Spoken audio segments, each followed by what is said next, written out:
Wow, I am looking at my script right now, and we have a lot to talk about today. So we're not going to waste any time with the super long intro. I'll just say my name is Fuzzy. If you're brand new to the channel, we do this every single day where we recap the best baseball news from the current day or the day before. So make sure you guys hit that subscribe button. We are on the road to 300,000 subs. We have a former superstar retiring from the game of baseball. The Angels have made yet another trade, but this one is a little bit more of a head scratcher. Gary Sanchez, like the title says, something like he got wrecked or he got destroyed or exposed by the Yankees and their general manager, Cashman. I would not want to be Gary Sanchez because, wow, he got absolutely just... It was kind of unneeded. We'll talk about it towards the end of the video. And then also the union, the players union, is planning to reject the latest offer about the 2021 upcoming season. So we'll talk about if we're going to have the universal DH. We'll talk about expanded playoffs. Heck, we'll talk about if the season is even going to begin. But first and foremost, MLB The Show 21, the cover has officially been released. Fernando Tatis Jr. is the savior of baseball. He doesn't care about unwritten rules. This will come out on April 20th. The pre-orders are starting right now, but I'm going to come out with a video later today about why you should not pre-order or buy MLB The Show 21 today. Don't do it. Wait until my second video. I'll give you all of the updates, all the details. I promise you, you're going to want to keep your notifications on because it is going to be a banger. I'll fill you in all the way. Next up, we have Dustin Pedroia, one of my favorite players of all time because on a good day, he's maybe pushing 5'9". He is not a big guy, but he is a Rookie of the Year, an MVP, a two-time champion, a three-time Gold Glove winner, a four-time All-Star. From 2007 to 2016, he racked up a 50 WAR stretch,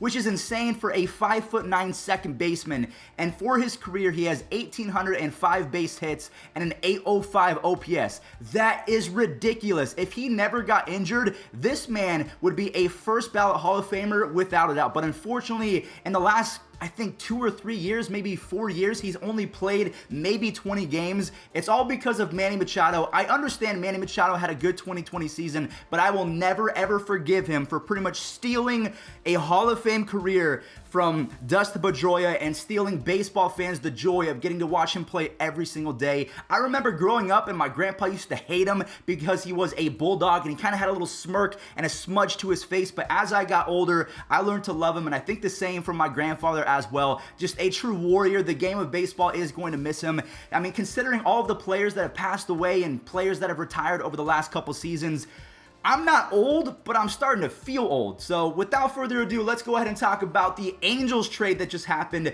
They acquired Alex Cobb of the Orioles from 2016 to 2020. He has a combined 4.67 ERA, a 4.78 FIP. He's been awful, and he's owed $15 million this year, so I don't know what the Orioles are getting in return. That has not been released yet. I don't know if they're going to be paying 50% of his salary or 100% of his salary. A quick update, this is Fuzzy from the future. I'm editing this video, and as I was editing, this came out that the Orioles are going to be shipping at least one minor leaguer and paying over half of Cobb's salary. But still, we talked about Cobb and his 2016 and 2020 run. He's been awful. The Angels came into the offseason, they wanted so many different players, but instead, they're getting Jose Iglesias, they're not getting Marcus Semien, they're not getting Liam Hendricks, they're not getting Lance Lynn, they haven't even gotten Trevor Bauer yet. So far, they've gotten Jose Quintana, Alex Cobb, and Raisel Iglesias, along with Jose Iglesias. Like, what?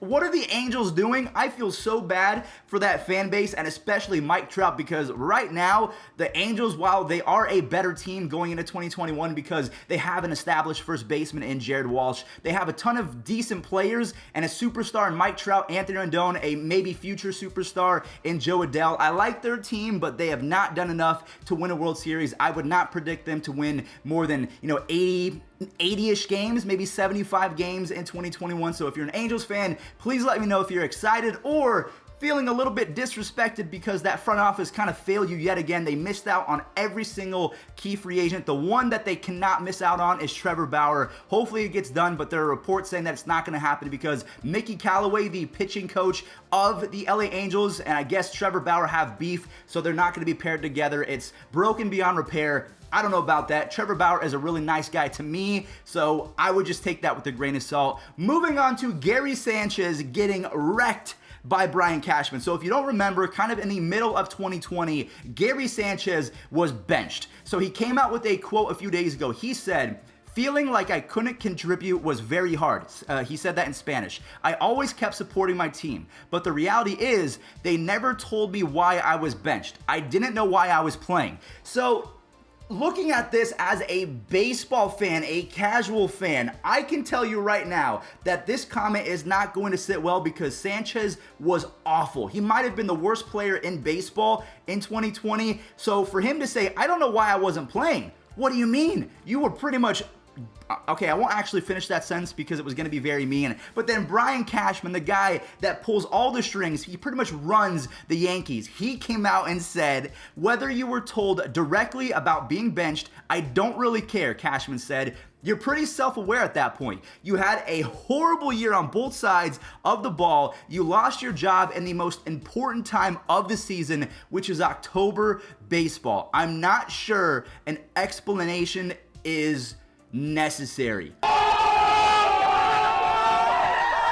Oh my gosh. Gary Sanchez seems like a very nice guy. When he strikes out, he doesn't seem like he cares all that much, but I know up in his head, he is going crazy. So he's very good at keeping his emotions in check. And for whatever reason, he just decided to kind of, not keep his emotions in check during this interview and say, "I don't know why I wasn't playing. Even though I think I have a negative OPS plus, I've been terrible defensively, and for whatever reason, I just don't know why I'm playing." Brian Cashman, while it was very aggressive, while it was very condescending, I'm pretty sure that, you could have gotten away with this in closed doors and had a private conversation. I'm not sure you had to go this hard, but hopefully Gary Sanchez reads this. It kind of reiterates in his brain that he has to have a breakout season, otherwise he's done in New York. But to me, while it was a little bit aggressive, Brian Cashman, he was not wrong. So I guess I'll ask for your opinions in the comment section down below, but I mean, to be fair, again, like I said, Cashman was not far off base.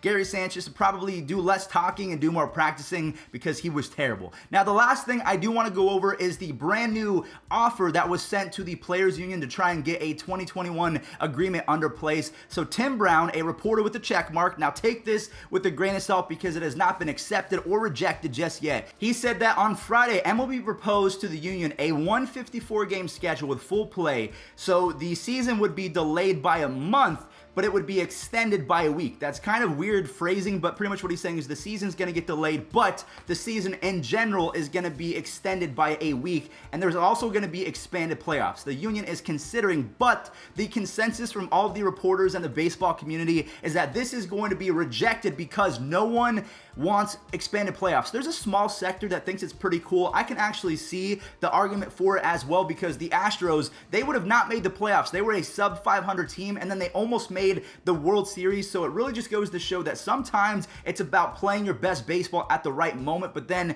teams won't be as inclined to get better because they can squeak by as a lesser team if there's expanded playoffs. So a lot of people think that it really threatens the integrity of the game. I'm in that case, but I can see the counter argument as well. Now, a lot of people are saying that even if this does get rejected, that the season should be starting on April 1st. That is opening day right now. I just don't understand why we can't keep these conversations private. Why does every single MLB union offer have to get leaked in some capacity or talked about? Just get the deal done. Stop leaking everything. Stop going public. Get it done. We don't care exactly what happens as long as the players are benefiting, as long as the owners are getting what they want in return. Just shut up. Tell us what's going to happen when it actually happens, and enough of these rumors and just really... It's frustrating. I'm not going to go too much more in depth. I'm hoping that the season does start on time, April 1st. And that does it for today's video. Thank you all so much for watching. We'll go ahead and end it with the MLB The Show 21 kind of release trailer because it's going to get you hyped. It's coming to Xbox. It's coming to cross platforms. I'm so excited. Stay tuned for the second video for today. It's going to be epic. Stay safe, guys. Apparently, I've been breaking the unwritten rules of baseball. I'm sorry if things got too exciting, and this isn't the game that you remember. But here's the thing, we're never going back.